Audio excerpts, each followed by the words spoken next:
Et stop, tu roules sur le boulevard BD, cet album est fait pour toi. L'incroyable histoire de l'éducation. En 9 chapitres, les auteurs détaillent l'histoire de l'éducation à l'école et en famille. On a tous en tête Charlemagne, mais avant lui, il y a eu la préhistoire et l'Antiquité. Et oui, avant l'invention de l'écriture qui marque la fin de la préhistoire, on éduquait. Les peintures rupestres en témoignent, et pas qu'elles. Des chercheurs ont analysé des débris de pierres différents montrant que des hommes apprenaient à d'autres, certainement plus jeunes, comment fabriquer des outils. Dans l'Antiquité, l'Empire romain a laissé ses traces conquérantes. On y découvre les premiers véritables enseignants comme le primus magister. Les esclaves amenaient les enfants à l'école où régnaient les châtiments corporels. C'est au Moyen-Âge que l'école évolue, avec notamment l'influence de l'Église et ses écoles épiscopales dès le VIe siècle. Charlemagne n'a donc pas inventé l'école, n'en déplaise à France Gall. Il l'a restaurée pour contrôler ce qui s'est passé dans son empire. Il a imposé une écriture transformée, la Caroline, plus lisible et plus facile à reproduire. On a réfléchi au contenu des enseignements avec les arts libéraux divisés en deux groupes, le trivium, grammaire, rhétorique et dialectique, et le quadrivium, arithmétique, géométrie, astronomie et musique. Il compose les 7 disciplines bases de l'enseignement de l'élite. Plus tard, ce sera la création de l'université. On verra tout au long du chapitre que tout le monde n'était pas logé à la même enseigne. Du côté des filles et du côté des paysans, c'était plus compliqué.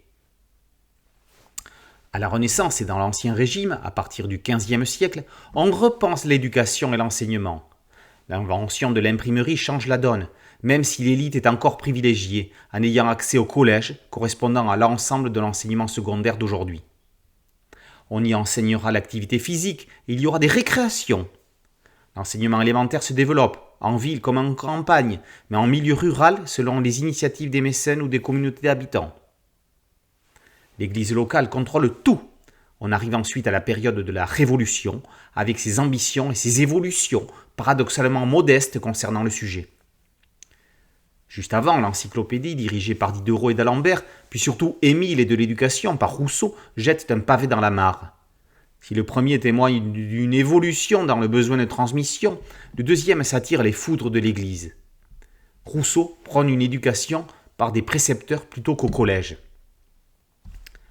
En 1794, Joseph Lacanal publie un décret demandant l'ouverture d'écoles publiques gratuites, mais autorisant l'ouverture d'écoles privées. Sous le Consulat et l'Empire, le monde éducatif est sous contrôle.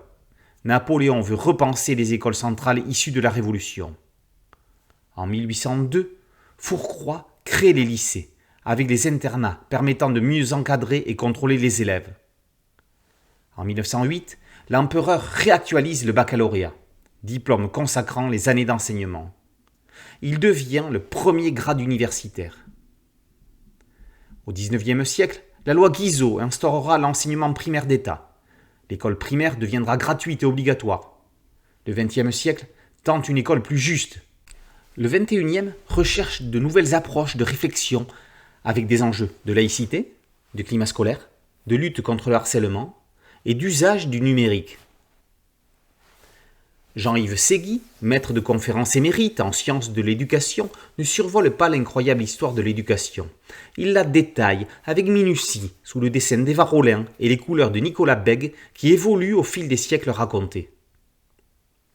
Les maîtres d'école sont des jardiniers en intelligences humaines, disait Victor Hugo. Avec les élèves d'aujourd'hui, il va falloir de l'engrais transgénique pour arriver à les mettre en valeur.